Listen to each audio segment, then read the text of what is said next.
All right, so ready to dive in? Today, we're talking about how to totally rock the future. The world's changing faster than ever, right? I know, right? It's wild out there. Yeah. And we're here to help you not just survive, but like totally thrive. You with us. Yeah, of All right. course. So this deep dive is all about future-proofing Jay Samit's book. Okay, future-proofing. You got it. Yeah, he actually lays out like 12 core truths 12 truths, okay? for creating opportunities, building wealth, and basically taking control of your destiny, even when things feel crazy. Sounds like we could all use a little bit of that right now. Right, exactly. Okay, so before we get totally lost in 12 truths, can you give us like the quick and dirty on what this book's really all about? What's the main takeaway? Yeah, totally. Samit's main point is that adaptability and resilience, like those are the magic keys in a world that's like constantly changing. Makes sense. And he's a serial entrepreneur and innovator himself, so he's been there, done that, Oh, yeah. He knows what he's talking about then. Yeah. Yeah, he's built successful companies, like Wow. navigated all this constant change, and he believes anyone can do it. Okay, so this isn't just for like the super elite then. Not at all. It's for everybody. I love that. So no matter who you are, there's a path forward. Right. Okay. Let's get into these truths. What's the first one? The one that really like grabbed you. Okay. Truth number 1. This one really hit me hard. It's all about having a growth mindset. Growth mindset. Okay, I've heard that before. What does that mean here? So Samit says, clinging to job security today, it's like holding on to a sinking ship.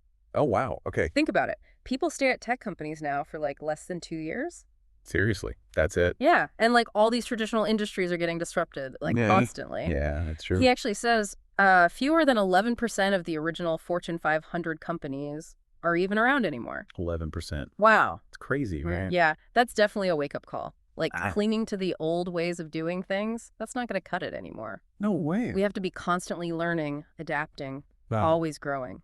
It's exactly. No matter what you're doing, what field you're in. Yeah. It's not about the job.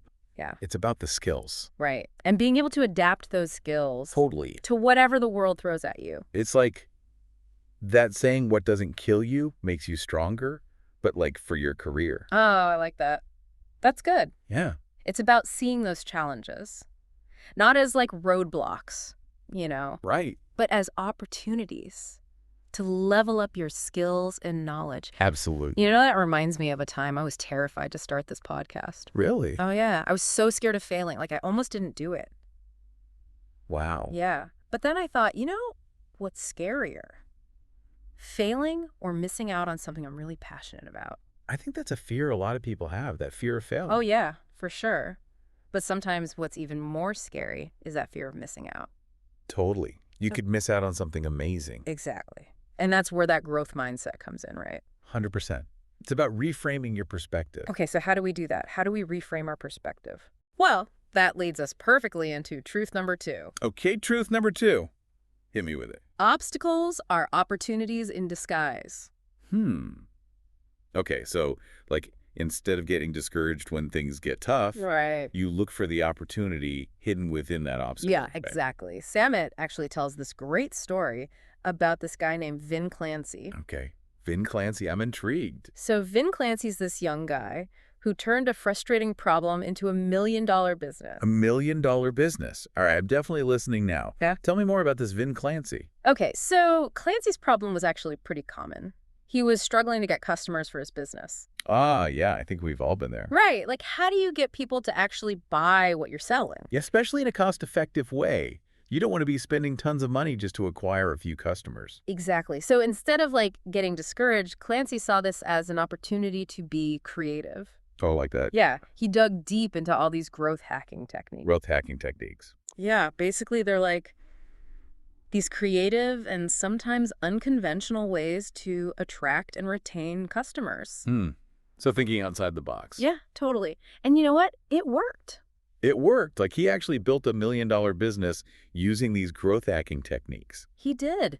He saw the obstacle Yeah. and he turned it into an opportunity. That's incredible. It makes you think about all those times we've encountered some kind of frustrating situation. Right. And we just gave up. Mm. instead of seeing it as a chance to get creative. Yeah, for sure. And maybe even like uncover a hidden opportunity. Like, what if we had just pushed through that obstacle? Who knows what we could have accomplished? Right. Maybe we'd all have $1 million businesses by now. Maybe. So that ties in really well with truth number 3. Okay, truth number 3. What is it? Fear is good. Fear is good. Wait, hold on. I thought we were trying to overcome our fears. Yeah, I know, right? It sounds kind of crazy, but he's not talking about like paralyzing fear. Okay, good. Yeah. Because I'm not a big fan of that kind of fear. No, me neither. He's talking about healthy fear. Healthy fear. Yeah, like the fear of staying stuck.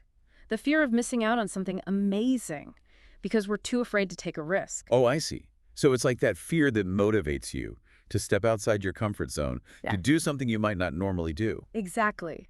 It's using that fear as fuel to push you forward. Oh, I love that. Mm. It's like fear can actually be a good thing when it's channeled in the right direction. Right. It can be a powerful motivator. So it's about not letting fear hold you back, but using it to propel you forward. Exactly. You got it. I'm starting to see a pattern here. Like each of these truths kind of builds on the last one. Yeah, you're right. They all connect. Okay, I'm ready for truth number 4. Bring it on. Truth number 4, failure's great. Okay, now you're really throwing me for a loop. Failure is great. I know. But before you freak out, he's not saying go out there and make massive catastrophic mistakes. Okay, good. Yeah. Because that doesn't sound like a good plan. Right. He's saying that those small setbacks, those failures, they're actually valuable learning experiences. So it's like you learn from your mistakes Yeah. and you get better next time. Exactly. It's all about failing fast, making small mistakes quickly, learning from them, and then iterating your approach. Don't get hung up on perfection. Just get started Yeah. and be willing to adjust along the way. Right. You got it. You know, it's funny. This reminds me of the scientific method. Oh, yeah. How so? It's like you form a hypothesis, right? Yeah. You test it out, and sometimes it doesn't work. Yeah, that's part of the process. Right. But you learn from that failure, Yeah. you adjust your approach, and you try again. Eventually, you get closer and closer to your goal. It's the same with anything in life. Really. Yeah, it's all about experimentation and iteration. Especially in a world where things are changing so rapidly. If you wait until everything's perfect, you'll never get anything done. That's so true. Okay, we're on a roll here. Ready for truth number 5? I am. Are you? Hit me with it. Truth number 5.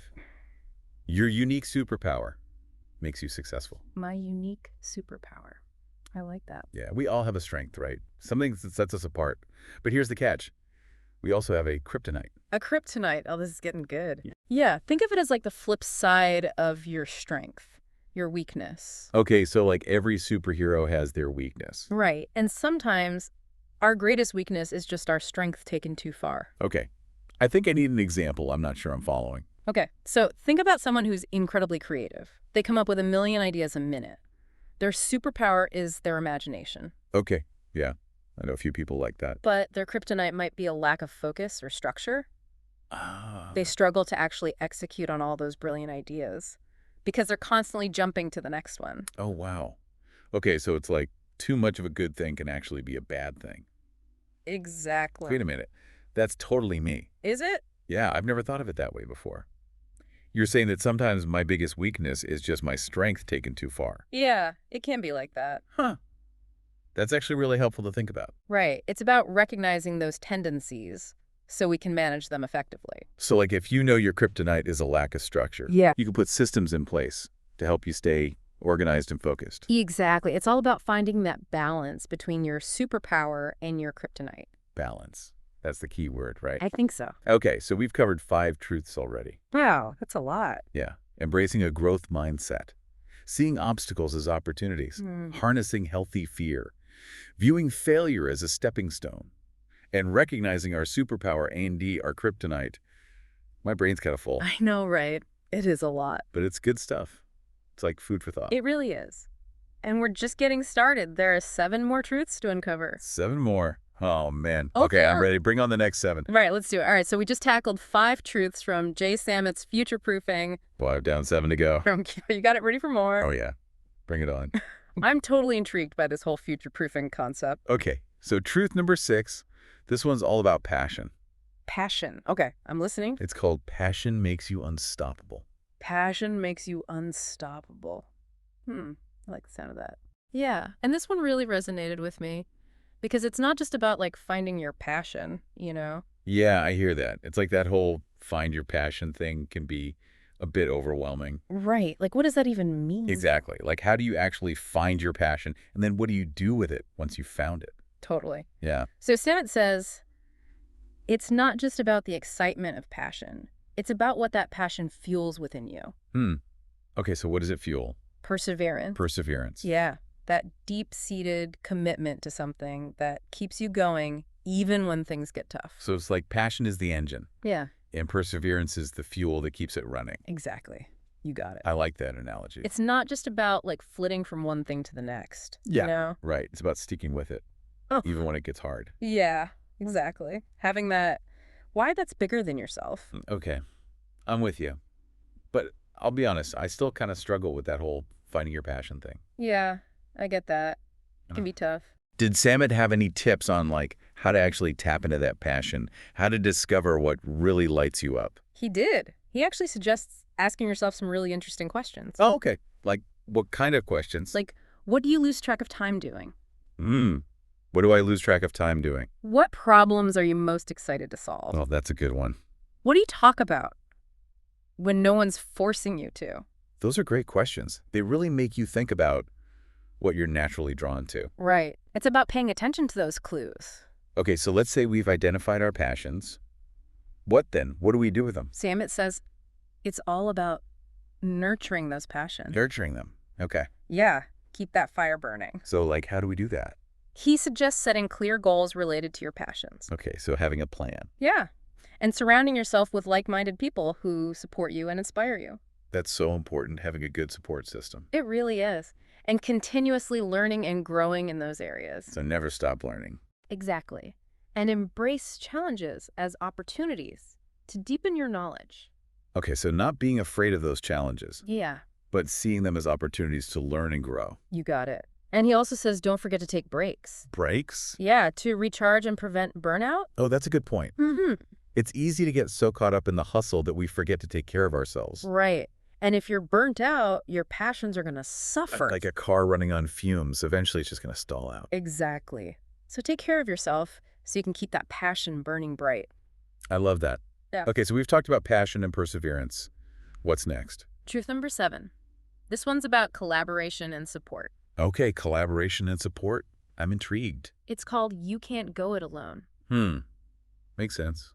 We can't do everything ourselves, right? Exactly. Samit really emphasizes the importance of building a strong team. A strong team. Yeah. Okay, I'm definitely a believer in that. Having a great team can make all the difference. It can. And he also talks about the importance of mentors. Mentors. Yeah. Yeah, I've had some amazing mentors in my life. Yeah. People who've really helped me along the way. Me too. They can provide such valuable guidance and support. Absolutely. Mm. But how do you actually find those mentors? Well, Samit had some really practical advice on that. Oh, okay. I'm all ears. He suggests using LinkedIn. LinkedIn. Okay. Yeah. He says use the advanced search tools to find people in your field or areas you're interested in. So like people who are already doing what you want to do? Exactly. People who can share their experience and insights. Okay, that makes sense. And he encourages engaging with their content thoughtfully. So like leaving comments, sharing their posts, Yeah. that kind of thing. Yeah. And sending personalized connection requests Yeah. that show genuine interest. I've got to be honest, I've always been a little intimidated by LinkedIn, but that's actually really good advice. It's all about being proactive and building relationships. And showing that you're genuinely interested in connecting with people. Right. Exactly. Yeah. And he also stresses that mentorship is a two-way street. Oh, that's a good point. It's not just about taking, it's about giving back as well. Yeah, it's about offering value and support to others in return. Everyone has something to teach, Yeah. and everyone has something to learn. Right. Absolutely. I love that. Mm-hmm. Okay, ready for truth number 8? Hit me with it. Truth number 8. Everything is a tech startup. Everything is a tech startup. Okay, now that's an interesting one. Right. It really makes you think. Yeah, especially in today's world, like everything is so tech-driven. Exactly. So Samit's point is, no matter what industry you're in, you need to adopt a tech-driven mindset. A tech-driven mindset. Okay, so it's not just about being in Silicon Valley or coding the next big app. No, not at all. It's about understanding how to leverage technology to enhance your work, whatever that may be. So even if you're a chef or a teacher or an artist, there are ways to use technology to your advantage. Absolutely. There are so many tools and resources available. Can you give me some examples? Like, what are some specific ways that people in different fields can use technology? Yeah, totally. So he talks about mastering time management and productivity tools. Okay, time management, productivity. Those are important for everyone, regardless of what you do. Right. We all need to be efficient with our time. Yeah, for sure. What else? He also talks about leveraging cutting-edge technology. Cutting-edge technology. Okay, so like what? Artificial intelligence? Virtual reality? Yeah, those are definitely part of it. But it's also about things like communication tools, project management, software marketing, and sales platforms. So basically using the right tools for the job. Exactly. And he actually mentions Vin Clancy's list of top growth hacking tools. Oh, yeah, Vin Clancy, the guy who built the $1 million business. Yep. He says a lot of those tools are tech-driven solutions. That's so cool. So much of what we do these days can be streamlined and improved with the right technology. It's amazing what's possible now. I'm definitely going to check out that list. Yeah. Okay, so we're thinking like tech startups no matter what we do. What's truth number 9? Truth number 9 is all about finding your niche. Finding your niche. Oh. Okay, I like that. It's called You Must Fill a Void. You must fill a void. Interesting. So Samit says truly successful entrepreneurs don't just create products or services. They don't. What do they do then? They identify unmet needs. Unmet needs. Okay, so like problems that people are having that no one's really addressing. Exactly. And then they create solutions for those problems. So it's about being observant, curious, always looking for those gaps in the market, those areas where you can add value. You got it. It's like a treasure hunt. I like that analogy. It makes it sound exciting. It is exciting. You never know what you might discover. So we're looking for problems to solve, needs to fill. And he actually introduces this really cool concept called cross-pollination. Cross-pollination? Ah. Okay, that sounds interesting. What is that? It's about taking ideas, methods, or technologies from one field and applying them to another. Oh, I like that. So like borrowing inspiration from other industries or areas of expertise? Exactly. It's about thinking outside the box and not being afraid to experiment. Can you give me an example? Yeah. Think about Airbnb. Airbnb. Okay, yeah. They combined hospitality with the sharing economy to create something totally new. Right. It was like a completely new way of thinking about travel and accommodation. Exactly. They saw a void and they filled it. That's a great example. So cross-pollination, it's about not being afraid to borrow ideas from other fields. Yeah. And to see how they might apply to your own work. I like that. It's about being open-minded and creative. And Samit actually recommends a 30-day challenge to help you identify a void and develop a solution. A 30-day challenge. Okay. I'm intrigued. Tell me more. So the challenge encourages you to observe daily frustrations. Okay, so like things that annoy you, things that could be done better. Yeah, and then brainstorm potential fixes. So coming up with solutions to those problems. Exactly. And then test and validate those ideas. So actually putting them into practice and seeing if they work. You got it. It's about taking action. I love that, a 30-day challenge. It's a great way to push yourself, to think differently, and maybe even uncover a hidden entrepreneurial spirit. Yeah, exactly.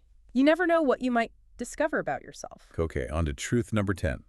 What's next? Truth number 10 is all about spatial reality. Spatial reality. Okay, now you're really speaking my language. I'm super fascinated by all this stuff. It's called spatial reality is a $1 trillion opportunity. $1 trillion opportunity. Wow. Uh-huh. Okay, I'm definitely paying attention now. What is spatial reality exactly? So he's talking about augmented reality, virtual reality, and mixed reality. Oh, yeah. AR, VR, the metaverse. Yeah. I've heard all the buzzwords. But I'll admit, I still feel a little lost. Like, what does it all actually mean? Yeah, it can be a lot to wrap your head around. You can. So what's Samit's take on it? He believes spatial reality is about to revolutionize like so many industries. Really? Like how? It's all about blending the physical and digital worlds. Blending the physical and digital worlds. Creating these immersive experiences. Okay, I think I need an example. I'm still trying to picture it. Okay, so imagine being able to see furniture in your living room virtually before you buy it. Oh, yeah. Using AR on your phone. Exactly. Or picture surgeons training for complex surgeries in a virtual operating room. Whoa. Okay, now that's pretty mind-blowing. Right. The possibilities are endless. So he thinks it's $1 trillion opportunity. Like there's that much potential there. He does. And for those who are ready to embrace it, he offers a framework called the MOVE method. The MOVE method. Yeah. Okay.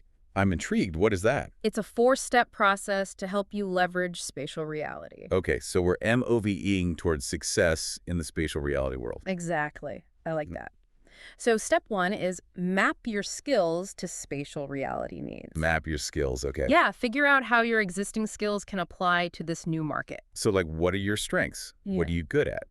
And how can those skills be used in the world of spatial reality? Exactly. Which is a step 2. Step 2 is observe market gaps. Observe market gaps. Okay, so like looking for areas where spatial reality isn't being fully utilized. You got it. It's about finding your niche within this new world. So it's like being strategic and doing your research. Right. Exactly. What's step 3? Okay, step 3, validate your ideas. Right. So you test your concepts with real users. Okay, so making sure you're actually solving a problem that people have. Exactly. You don't want to waste time building something that no one wants. Makes sense. Right. What's the final step? Step 4 is execute relentlessly. Execute relentlessly. Okay, so put your plan into action. Yeah.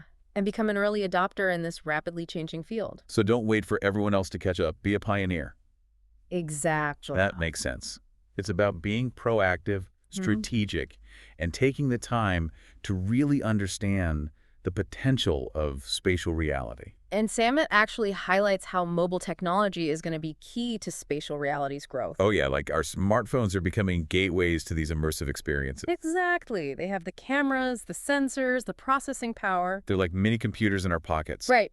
And with 5G networks rolling out, we're going to see even more seamless and powerful spatial reality apps emerging. Wow. It's definitely an exciting time to be paying attention to this space. It is. Okay, ready for truth number 11. Bring it on. Truth number 11. Working hard doesn't make you rich. Ooh, now that's a statement I can get behind. Right. It really challenges that whole work ethic mentality. Yeah. Like, we've always been told that if you work hard, you'll be successful.